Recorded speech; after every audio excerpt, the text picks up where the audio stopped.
விஞ்ஞானிகளால் கண்டுபிடிக்க முடியாத பல அதிசயங்களோடு திகழும் பல்லாயிரம் ஆண்டுகளுக்கு முந்தைய கோவிலை பற்றி இன்றைய சர்வபக்தி மையத்தில் பார்க்கலாம்.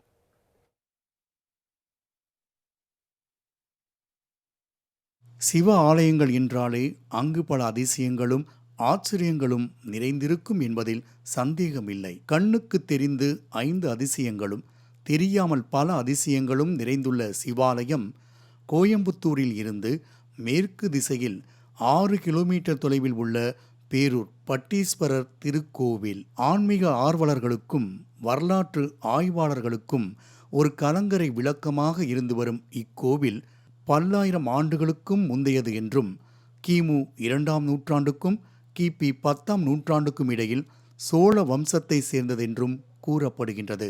இருப்பினும் தற்போதைய கட்டமைப்பின் பெரும்பகுதி 14-17ஆம் நூற்றாண்டுகளில் விஜயநகர பேரரசின் ஆட்சியாளர்களால் கட்டப்பட்டதென்றே தல வரலாறுகள் கூறுகின்றன. முன்பு இக்கோவில் இருந்த இடத்தில் அரச மரங்கள் நிறைந்து காணப்பட்ட நிலையில் அங்கிருந்த பாம்பு புற்றின் மீது பசுமாடு பால் சொரிந்திருப்பதை அவ்வூர் மக்கள் கண்டு ஆச்சரியமடைந்தனர். பின்னர் அந்த இடத்தை தோண்டி பார்க்கும்போது அங்கு சுயம்புவாக சிவலிங்கம் கிடைத்துள்ளது.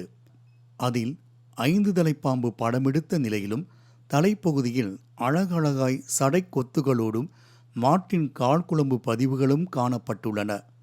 இதனையடுத்து அற்புதமான அந்த அழகிய லிங்கத்தை வைத்து அப்பகுதி மக்கள் வழிபாடுகள் செய்து வந்தனர். காலங்கள் செல்ல செல்ல கருணை மிகுந்த சிவனின் அற்புதங்களைக் கண்ட மன்னர்கள் கலைநயமிக்க கோவிலை கட்டி எழுப்பினர். கோவிலின் கருவறையில் பட்டீஸ்வரர் லிங்க வடிவில் காட்சி தர அம்மன் பச்சை நாயகி என்ற பெயரோடு மரகத கல்லில் எழில் ஓவியமாக எழுந்தருளி உள்ளார். நல்ல மகசூல் பெறவும் பயிர்கள் செழிப்பாக வளரவும் இவளது சந்நிதியில் கார்த்திகை மாத திங்கட்கிழமைகளில் விதைநெல் தானியத்தோடு விவசாயிகள் வழிபாடு நடத்துகின்றனர். சிவாலயங்கள் தோறும் ஆடும் நிலையில் உள்ள நடராஜரை காண முடியும் நிலையில் இக்கோவிலில் மட்டும் ஆடி முடிய போகும் நிலையில் நடராஜர் காட்சியளிக்கின்றார். இக்கோவிலில் பட்டி விநாயகர் சன்னதியும் அரச மரத்தடியில் அரசம்பலவாணர் எனும் சிவபெருமான் சன்னதியும் அமைந்துள்ளதோடு இம்மரத்தின் அடியில் சிவபெருமான் தாண்டவ நடனம் புரிந்ததாக நம்பப்படுகின்றது. அம்மன் சந்நிதிக்கு வெளியே வரதராஜ பெருமாளும் பிரகாரத்தில் மரத்தில் உருவான பெரிய ஆஞ்சநேயரும் அருள்பாலிக்கின்ற நிலையில் இறைவன் விவசாயி போல வந்து திருவிளையாடல் புரிந்த தலம் என்பதால் நாட்டு நடும் திருவிழா இங்கு விசேஷமாக கொண்டாடப்பட்டு வருகிறது.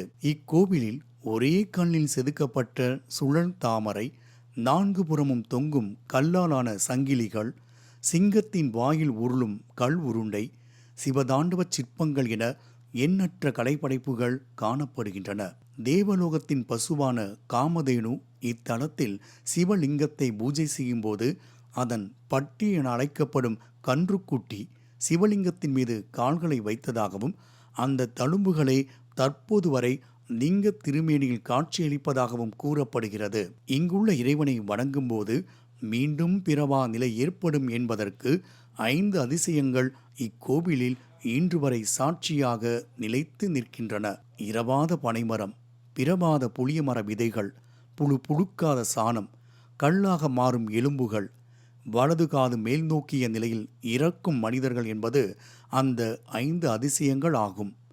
இதற்கு சாட்சியாக இக்கோவிலில் பல்லாண்டு காலமாக பசுமை மாறாமல் இளமையாகவே இருக்கும் ஒரு பனைமரம் காணப்படுகிறது. மேலும் கோவில் முன்புறம் காணப்படும் புளிய மரத்தின் விதைகளை எங்கு புதைத்தாலும் முளைப்பதில்லை. இவ்விதைகளை முளைக்க வைக்க பல விஞ்ஞானிகளும் முயற்சித்தும் முடியாமல் போனதாக கூறப்படுகிறது.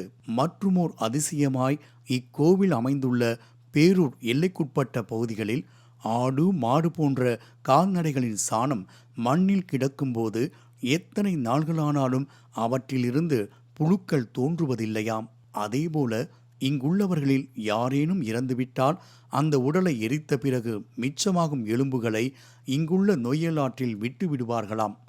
அப்படி நொய்யலாற்றில் விடப்பட்ட எலும்புகள் கல்லாக மாறுவதும் ஒரு அதிசயமாகவே பார்க்கப்படுகிறது. மேலும் இந்த பேரூரில் மரணமடையும் மனிதன் முதல் அனைத்து ஜீவராசிகளும் இறக்கும் தருவாயில் தமது வலது காதை மேல் நோக்கி வைத்தபடிதான் மரணிக்கின்ற அதிசயமும் இங்கு இன்னமும் நடந்து கொண்டுதான் இருக்கின்றது. இதற்கு காரணம் இறந்தவர்களின் ஆன்மா மீண்டும் பிறக்காதவாறு இறைவன் வலது காதில் பஞ்சாசுர மந்திரங்களை கூறுவதாக நம்பப்படுகிறது. இப்படி கண்ணுக்கு தெரிந்த அதிசயங்கள் நிறைந்த இக்கோவிலில் உள்ள சிவலிங்கம் அடிக்கடி அசையும் என்றும் கூறப்படுகிறது. இதை நம்பாமல் இக்கோவிலுக்கு வந்த மன்னன் திப்பு சுல்தான் லிங்கத்தின் மீது கை வைத்து பார்த்தபோது அதில் தோன்றிய அதிர்வுகளைக் கண்டு மயங்கி கீழே விழுந்துள்ளார். பின்னர் தான் செய்த தவறுக்கு மன்னிப்பு கேட்ட மன்னன் திப்பு சுல்தான் நிலங்களை தானமாக கொடுத்ததாக கல்வெட்டுச் செய்திகள் தெரிவிக்கின்றன. இத்தலத்தில் எழுந்தருளி உள்ள பைரவர் ஞான பைரவர் என அழைக்கப்படுவதோடு நாய் வாகனம் இல்லாமல் வலது கையில் சிவனைப் போல உடுக்கையையும் இடது கையில் பாசத்தையும் கொண்டு நின்ற கோலத்தில் காட்சி தருகிறார். இவரை செவ்வாய்க்கிழமை மாலையில் மிளகு தீபமேற்றி வழிபட்டால் நாம் இழந்த பொருள் எதுவாக இருந்தாலும் அது திரும்ப கிடைக்கும் என்பது ஐதீகம். மேலை சிதம்பரம் என அழைக்கப்படும் இத்திருத்தலத்தில் பிறவாமை வேண்டும், மீண்டும் பிறந்தால் இரவாமை வேண்டுமென முக்திக்காக பக்தர்கள் இறைவனை வழிபட்டு செல்கின்றனர். சிவாய நம என்றிருப்பவர்களுக்கு அபாயம் ஒரு நாளும் இல்லை என்பது பழமொழியாகும். பிரபஞ்சத்தின் தொடக்கமும் முடிவுமாக சர்வேஸ்வரனாகிய சிவபெருமானை இத்தலத்தில் வணங்கும்போது மிகுந்த புகழோடு வாழ்வதோடு நினைத்த காரியங்கள் கைகூடும் என பக்தர்கள் தெரிவிக்கின்றனர். மாலைமுரசு செய்திகள் தொலைக்காட்சிக்காக கோவை செய்தியாளர் சுரேந்தர், ஒளிப்பதிவாளர் மாசானதுரையுடன் கலைமாமணி நந்தகுமார்.